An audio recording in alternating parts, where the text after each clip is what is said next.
2021년 2월 15일 월요일 특별기도회 38일차 주님께 드리겠습니다. 같이 기도합니다. 하나님 아버지, 오늘도 시간을 구별하여 주님 앞에 나아갑니다. 하나님의 은혜와 하나님의 사랑이 우리에게 필요하게 주님께 나아갑니다. 우리에게 임재하시고 하늘의 문을 여시고 하나님의 풍성한 자비와 긍휼로 은혜로 임하여 주옵소서. 예수님의 이름으로 기도합니다. 아멘. 찬송가 494장으로 찬양드립니다.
오늘 우리에게 주신 하나님의 말씀인 고린도전서 9장 15절부터 18절까지 말씀입니다.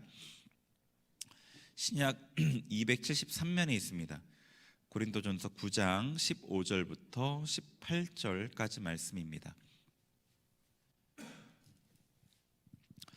하나님의 말씀을 제가 봉독하겠습니다. 그러나 내가 이것을 하나도 쓰지 아니하였고 또 이 말을 쓰는 것은 내게 이같이 하여 달라는 것이 아니라 내가 차라리 죽을지언정 누구든지 내 자랑하는 것을 헛된 대로 돌리지 못하게 하리라. 내가 복음을 전할지라도 자랑할 것이 없으면 내가 부득불할 일임이니라. 만일 복음을 전하지 아니하면 내게 화가 있을 것이로다. 내가 내 자의로 이것을 행하면 상을 얻으려니와 내가 자의로 아니한다 할지라도 나는 사명을 받았노라. 그런즉 내 상이 무엇이냐? 내가 복음을 전할 때에 값없이 전하고 복음으로 말미암아 내게 있는 권리를 다 쓰지 아니하는 이것이로다. 아멘. 네, 오늘 고린도전서 9장 계속해서 말씀 보겠습니다. 이 9장의 내용은요, 바울의 사도권에 대해서 변호하는 내용이었죠. 앞의 내용을 잠깐 이제 살펴보겠습니다. 상기시켜 보도록 하겠습니다. 우리가 지금 성경 내용을 보는 것 중에 중요한 이유가 우리의 생각을 변화시키는 것이기 때문에 이 문맥에 대한 이해가 되게 중요합니다. 문맥과 따로 떨어져서 이 내용만을 가지고 우리가 다르게 적용할 때에는 잘못된 적용으로 잘못된 생각이 형성되기 때문에 이해가 되게 중요하거든요. 내용을 한번 앞에 내용들을 상기시켜 보겠습니다. 바울 사도가 고린도 교인들에게 이방 성전에 출입하지 말고 이방의 제물을 먹지 말라고 하였죠. 그 내용은 이 고린도전서 이전에 다른 편지를 통해서 그런 내용이 있을 거라는 것을 고린도전서의 내용을 통해 추측할 수 있었습니다. 그런데 이 고린도 교인들 중에 일부가 바울의 명령을 따르기를 원하지 않았죠. 그 배경적인 내용은 이렇게 생각해 볼 수 있었습니다. 우상의 제물을 먹는 일이 당시에는 사회적인 활동과 연관되어 있었고 이익의 부분과 직결되어 있었기 때문이에요. 그래서 우상이 아무것도 아니고 우상의 제물도 아무것도 아니기에 우리가 우상의 제물을 먹어도 된다, 이런 주장을 했던 거죠. 고린도 교인들 중에 어떤 일부가. 그리고 그것과 더불어서 바울의 사도권에 대해서 공격을 했습니다. 이 바울 사도가 사례를 받지 않는 것을 보면 그가 사도가 아니다라는 공격을 했던 거죠. 그래서 이 첫 번째 우상의 제물을 먹어도 된다는 그 주장에 대해서는 8장, 고린도전서 8장을 통해서 아니라는 내용을 반박을 했었고요. 9장에서 바울의 사도권에 대한 공격에 대해서 반박을 하고 있는 거죠. 9장의 내용이 이런 거였습니다. 바울이 사도이고 바울의 사도된 증거는 바울이 예수님을 통해서 보냄받았다는 그것에 있습니다. 고린도 지역에 예수님을 통해서 보냄받았다는 그것으로 인하여서 바울이 사도라는 증거였고요. 더 중요한 증거는 바울의 사역을 통해서 고린도 교인들이 믿음 안에 세워진 것, 그 고린도 교인 그들이 바울의 사도된 증거였습니다. 사도는 당연하게 이 재정적인 후원을 받을 자격이 있었지만 특별한 분명한 어떤 이유가 쓰여져 있지 않지만 복음의 장애가 될 우려가 있었기 때문에 바울은 자신의 권리를 포기했던 거죠. 그 바울 사도는 자신이 마땅히 주장할 수 있는 그 권리를 복음을 위해 절제했던 것이고 그 내용에 대해서 좀 더 설명을 하고 있습니다. 자, 15절부터 18절 내용 방금 읽었는데 이 구조를 조금 살펴보도록 하겠습니다. 성경을 한번 자세히 봐보세요. 자, 15절에서 바울 사도가 앞에 변론의 내용, 자기가 사도로서 재정적인 후원을 받을 권리가 있다는 그 주장이 자신에게 사례를 달라는 뜻이 아니라는 것을 아주 강하게 얘기하고 있습니다. 그래서 내가 차라리 죽을지언정이라고 강하게 표현하면서 그게 아니다, 나에게 사례를 달라고 내가 그 내용을 주장하는 게 아니다 라고 말하면서요, 16절에 그 자기가 자랑하는 것, 그러니까 15절이죠. 15절에 내 자랑하는 것이 헛된 대로 돌아가지 않게 하겠다라고 하면서 16절에 그 내가 자랑하는 것은 복음을 전하는 게 아니다라는 얘기를 하고요. 복음을 전하는 것이 자기의 자랑이 되지 못하는 이유는 이게 자기가 하고 싶어서 내가 자발적으로 선택해서가 아니라 어쩔 수 없이 할 수밖에 없는 일이기 때문에 이것이 자랑할 일이 아니다라는 얘기를 하고요. 17절에 내가 만약에 스스로 복음을 전하기로 선택했더라면 상을 받았을 테이지만 그렇지 않기 때문에 상을 받을 수 없다, 상이 없다라는 얘기합니다. 그 15절에 그러면 15절에 내가 자랑하는 것이라고 얘기했던 것이 무엇인지는 18절에 나오는데 복음을 전할 때 값없이 전하고 권리를 다 쓰지 않는 것이 자신의 상이라고 말하는 겁니다. 자, 이 내용이 약간 복잡하게 느껴질 수 있는데, 자, 15절에 내가 사례를 달라고 해서 이 권리를 주장한 게 아니다, 복음을 전하는 것이 나의 자랑은 아니다, 왜냐하면 내가 스스로 선택한 것이 아니기 때문에. 그러면 나의 자랑이 무엇이냐? 복음을 전할 때 값없이 전한 것, 그리고 권리를 다 쓰지 않은 것이 나의 자랑이고 나의 상이 된다라는 내용이에요. 자, 이 15절부터 18절 읽은 본문의 내용을 그냥 단순히 이해하면 문맥과 상관없이 단순히 이해하게 되면 어떻게 되냐면 바울이 사례를 받지 않고 사역한 것에 대해서 초점을 맞추게 되고 사례를 받지 않은 바울의 그 행동에 대해서 높이게 되는 거죠.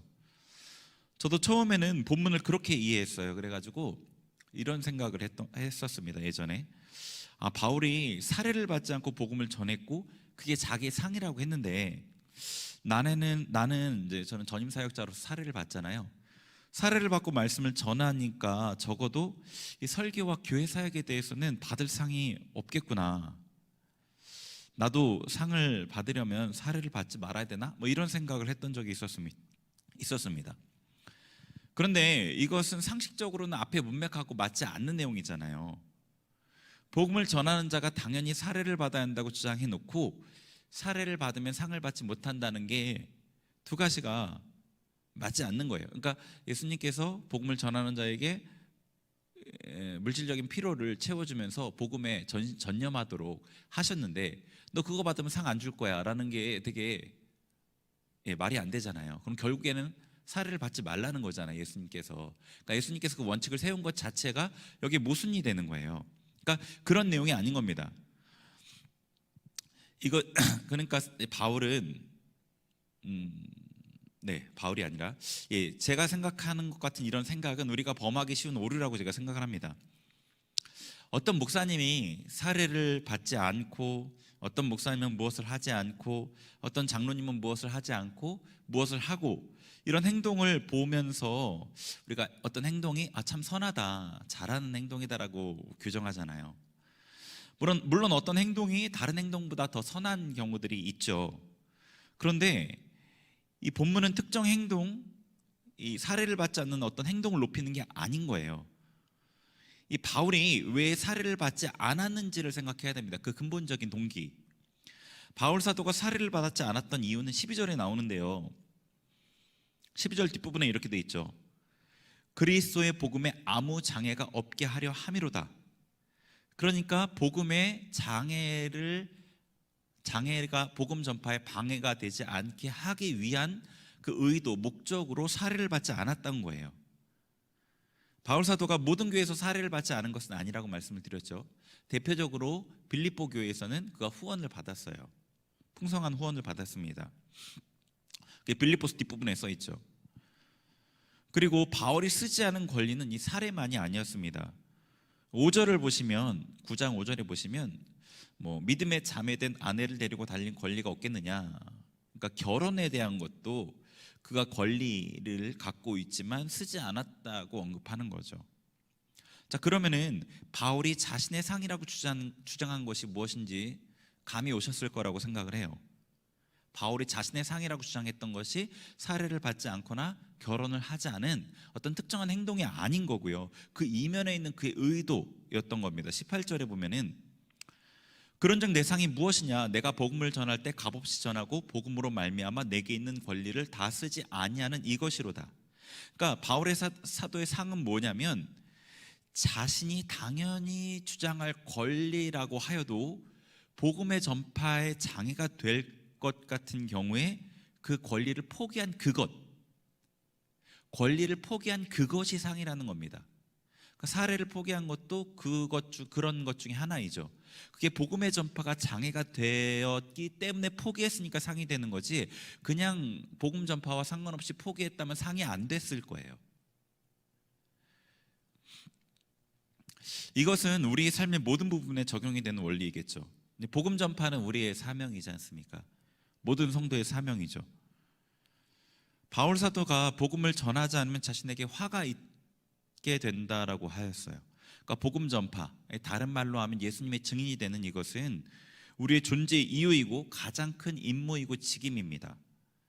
예수님께서 이 땅을 떠나시면서 마태복음 28장에서 그 주신 지상 대위임령이 바로 이 복음 전파의 사역이죠. 여러분, 가장 큰 임무를 위해서 다른 것을 포기하고 희생하는 것이 중요하고 당연하고 칭찬받을 만한 일이잖아요.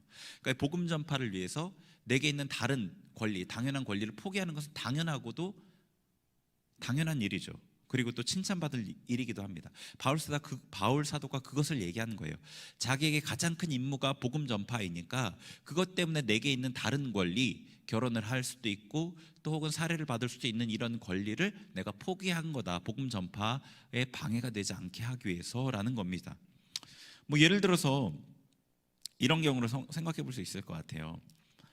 대통령을 경호하는 경호원들이 있잖아요. 그 경호원들은 아주 멋있게 정장을 입고 또 걸음걸이도 절도 있고 행동 거지도 되게 멋있잖아요. 그러니까 나라에서 경호원들은 대통령을 경호하는 게 주 임무이지만 나라에서 가장 중요한 임무를 경호하는 그 경호원들은 그 실력 못지않게 품위도 중요하죠. 그래서 외모도 되게 괜찮은 사람들을 뽑잖아요. 근데 대통령이 위급한 상황에 처한 경우에는 경호원들에게 더 이상 품위는 중요하지 않습니다. 그렇죠? 어떤 방법을 써서라도 아무리 만신창이가 되고 목숨이 위태롭더라도 대통령을 보호하는 것이 가장 중요한 임무이죠. 온몸이 상처투성이가 되고 더러워지고 우스꽝스러운 모습이 되어도 대통령을 위험에서 보호한 경호원은 그 더러워지고 품위를 잃은 만큼 더 많은 칭찬을 받게 되잖아요. 경호원에게 깔끔함과 품위를 지키는 것도 그들의 임무에 포함되지만 더 큰 임무인 대통령을 경호하는 임무를 위해서는 언제든지 버리고 희생할 수 있는 거죠. 복음 전파가 우리에게 가장 큰 임무라고 했습니다. 복음 전파에 방해되는 것은 어떤 것이든지 포기해야 되고 그것이 우리에게 상급이 되는 겁니다. 여러분이요, 복음 전파를 위해서 무엇을 포기하고 계시나요? 수입의 얼마를 선교나 이런 것들을 위해 사용하면, 하나님의 일을 위해 사용하면 내가 사용할 돈이 그만큼 줄어드는 거죠. 그래서 불편해지는 것은 당연합니다. 어떤 사람은 내가 이만큼을 하나님께 드리면 하나님 몇 배로 채우시겠지라고 생각해서 하는 경우가 있는데, 그렇게 되는 경우도 있지만 그렇게 안 되는 경우가 대부분이에요. 우리가 하나님께 돈을 드리면 그만큼 줄어들고 불편해지는 것은 당연합니다. 근데 그 수고가 상급이 되는 겁니다. 넉넉히 남아도는 것을 나눠주는 것도 물론 잘하는 일이지만 어렵고 부족한 가운데 나누는 것은 더 큰 칭찬을 받을 만한 거죠. 예수님의 그 증인으로서의 삶에 지장이 되지 않도록 당연히 주장할 권리를 포기하는 것, 그런 것이 있나요?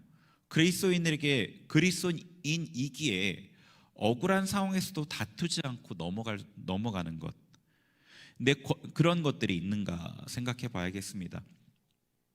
내 권리라고 생각되면 끝까지 싸워서 이기고 얻어내시는 그런 모습은 없는지요. 예전에 어떤 게시글에 댓글을 본 적이 있는데 그걸 보면서 너무 마음이 아팠고 또 찔렸어요. 이 사람은 교회를 안 다니는 사람 같은데 너무 그 신랄한 내용이었습니다. 자기 주변에 어떤 기독교인들을 경험했던 내용인 것 같아요. 기독교인들은 평소에는 아주 친절한데 자기 이익이랑 관련되면 완전히 돌변해서 이기적으로 변한다는 어떤 그런 내용이었어요.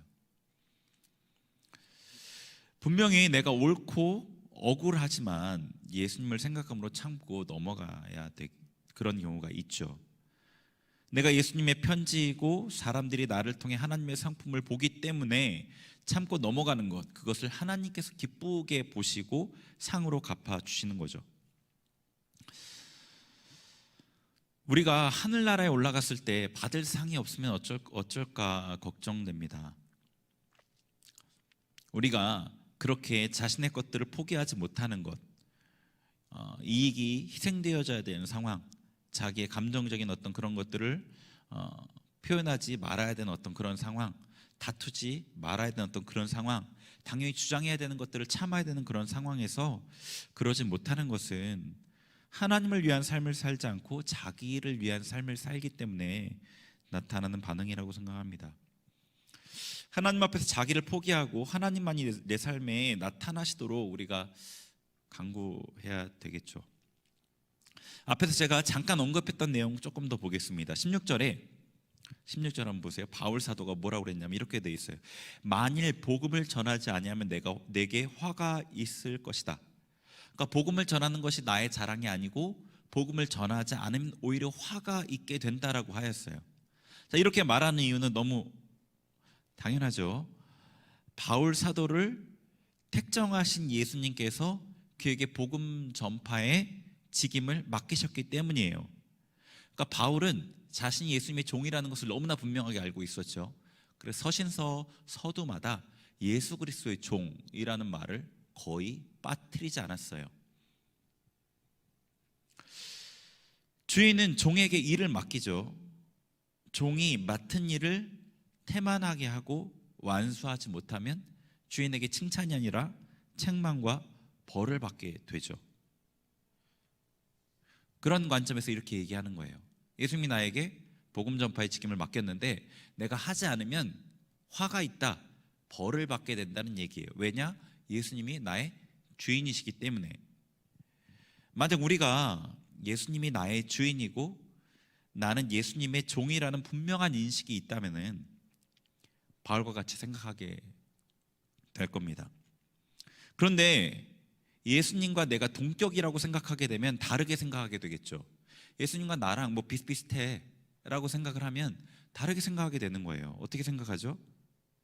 예수님께서 나에게 하라고 하시는 일을 부탁 정도로 생각하게 되는 거죠. 예수님이 나에게 부탁한다. 그 일을 행하면서 당연히 예수님께서 나에게 감사해야 되고 나에게 무언가를 주어야 하고 내게 보답을 해야 한다고 생각하게 되겠죠. 동격이니까요. 친구가 나에게 뭘 부탁했어요. 그럼 내가 해줘요. 그러면 제가 나에게 고마워하겠지. 나중에 내가 힘들 때 나에게 보답해 주겠지. 이런 생각을 하게 되죠. 그런데 제가 느끼기에 우리의 생각은 전자보다는 후자에 가까운 것 같아요. 예수님께서 나에게 뭐를 하라고 하실 때 그것을 하면 예수님께서 나에게 고마워하실 거야. 내가 이거 했으니까 예수님께서 나에게 뭘 주실 거야.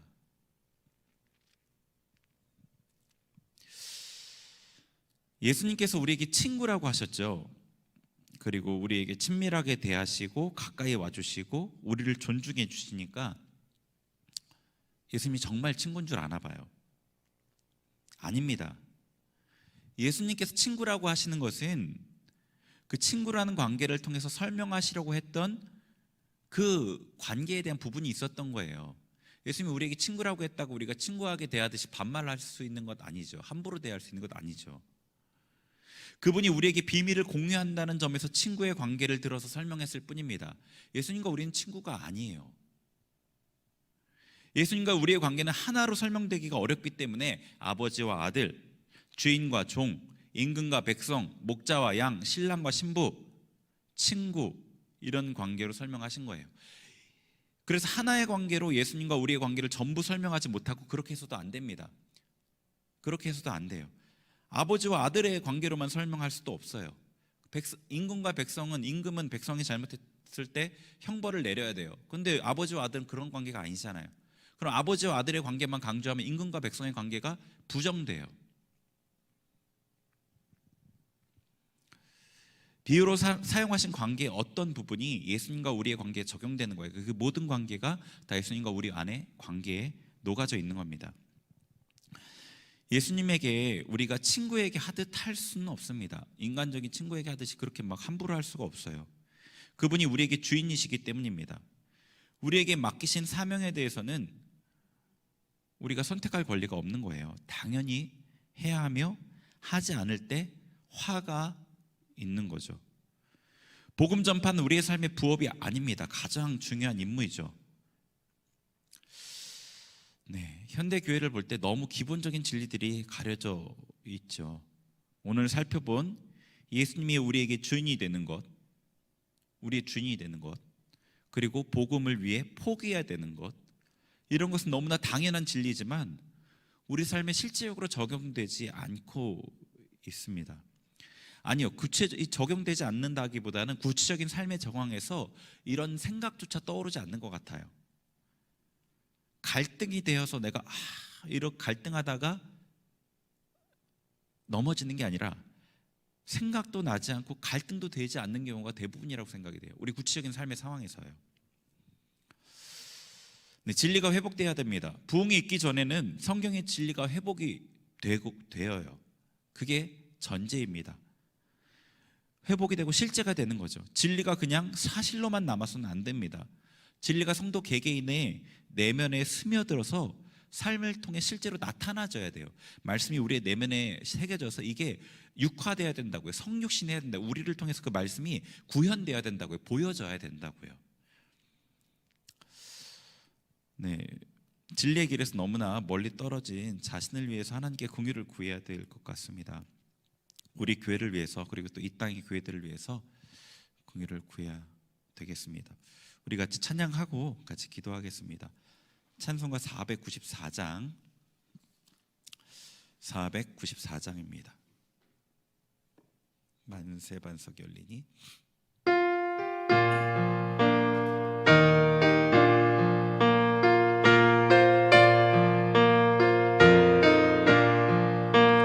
만세 반석 열리니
같이 기도하겠습니다. 나눈 말씀 생각하면서 하나님, 우리에게 진리를 회복하옵소서. 하나님의 말씀이 그저 우리의 머리에만 남지 않고 우리의 속에만 남지 않고 우리의 삶을 통해 온전히 구현되고 보여질 수 있도록, 진리가 우리의 삶에 온전히 회복되도록 하나님 앞에 아버지, 나의 삶을 복음 전파를 위해서 나의 그 분명히 주장할 권리들을 포기하는, 복음 전파가 내 삶의 가장 중요한 것이 되는 그런 은혜가 우리의 삶에 있게 하옵소서. 우리 같이 주님 이름 부르면서 같이 기도합니다.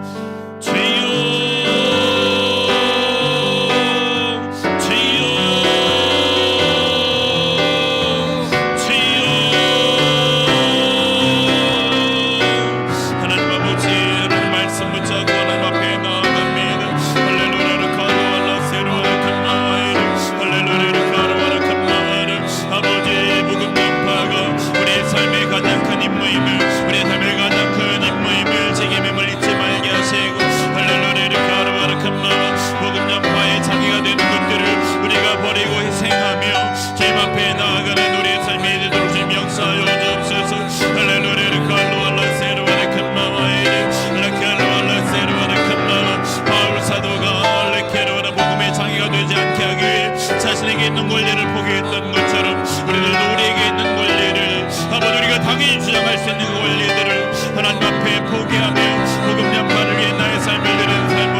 성령 하나님 우리 가운데 임하소서. 진리 영으로 임하소서.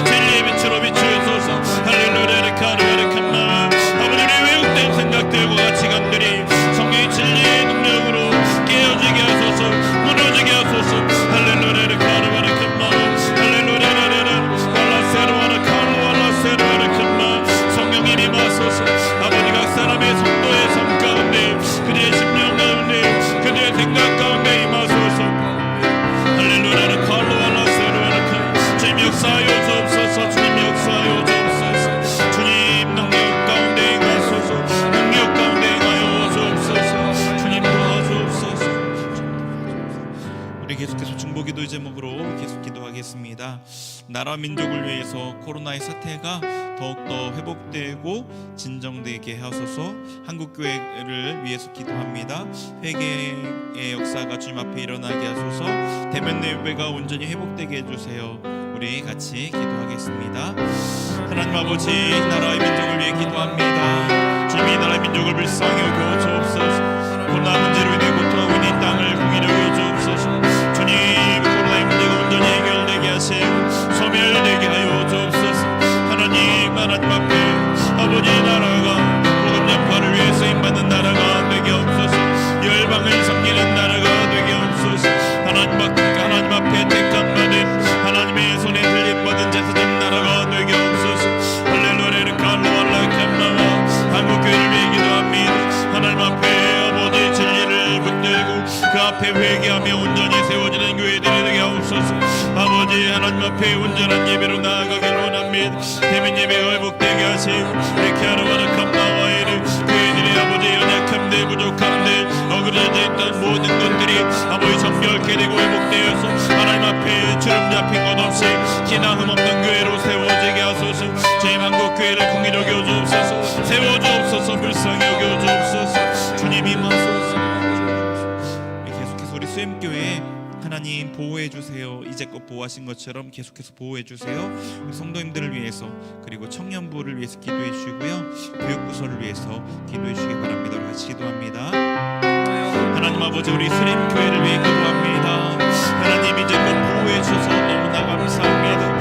지금도 앞으로도 계속해서 우리 교회를 보호하시고 코로나의 엄중한 상황 가운데 아버지 조금도 피해받지 않도록 좀 지켜주옵소서. 아버지, 우리 교회가 말씀 안에 연결되고 연합되고 상합하여 하나된 교회가 되게 하시고 성령이 하나 되게 하신 것을 더 힘써 지켜나가는 교회가 되게 하옵소서. 성도님들을 붙들어 주옵소서. 믿음의 아버지 뒤로 물러가는 자들 되지 않게 하시고 오히려 담대하게 믿음으로 전진하며 하나님 앞에 예비되고 준비된 하나님의 일을 위해 준비된 자들이 되게 하여 주옵소서. 아버지 교육부서들을 위해 기도합니다. 유치부 아동부 청소년부를 위해 기도하오니 주님 각각의 부서들을 붙잡아 주옵시고 영혼들 아버지 어린 영혼들을 세워주시고 세우신 사역자들과 아버지 주님 교사들을 통하여서 하나님 그 영혼들이 온전히 믿음 안에 자랄 수 있도록 도와주옵소서. 리키알로알라 캄마 청년부를 붙들어 주옵소서. 청년들이 아버지 시대 가운데 자녀를 구별하는 교들이며 다니엘과 같이 하나님 뜻을 정하여서 하나님 앞에 세워지는 청년들 되게 하여 주옵소서. 부흥의 주역으로 세워 주옵소서. 리키알로알라 캄마와 이르르 할렐루야 리키알로알라 세르바라 캄마와 주님 도와주옵소서. 우리 마지막으로 하나 더 기도하겠습니다. 비전 선교사님들 이삭, 데이비드 에스테르, 존, 오미드 마리암, 바흐럼 선교사님 이분들을 위해서 이분들의 사역을 위해 삶을 위해서 한 번 더 같이 기도하겠습니다. 하나님 아버지, 우리 비전 선교사님들을 위해 기도합니다. 하나님 이삭 선교사님을 붙들어 주옵소서. 데이비드 에스테르 선교사님을 붙들어 주옵소서. 존 선교사님을 붙들어 주옵소서. 오미드 마리암 선교사님을 붙들어 주옵소서. 바흐럼 선교사님을 붙들어 주옵소서. 아버지, 복음 전파가 쉽지 않은 그 땅에서 아버지 목숨을 걸고 삶을 희생하며 아버지 하나님의 복음을 위해 수고하고 있는 우리 선교사님들을 붙들어 주시고 그들의 선교 사역 가운데 성령으로 역사하여 주시고 그들이 전파하는 그 복음의 증거를 성령께서 함께 증거하여 주옵소서. 이적과 기사로 증거하여 주옵소서. 하나님의 뜻과 아버지 역사가 나타나게 하시고 이분들을 통해 하나님의 나라가 확장되게 하여 주옵소서. 선교사님들 각 부분 아버지 각각의 삶 가운데 필요한 것들을 채워주시고 돕는 손길을 허락하여 주시고 아버지 힘있게 하나님의 사역을 감당할 수 있도록 지금 동행하시고 붙잡아 주옵소서.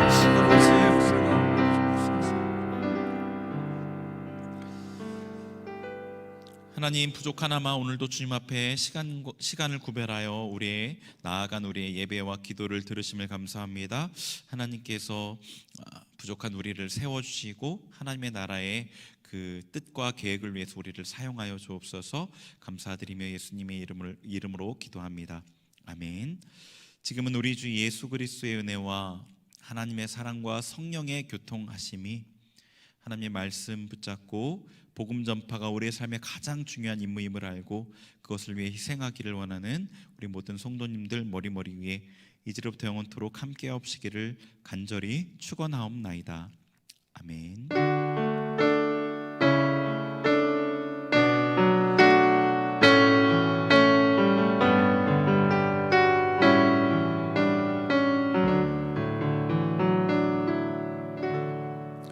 네, 개인기도 3분 10분 정도 더 하시면 되겠습니다. 기도에 마쳤습니다.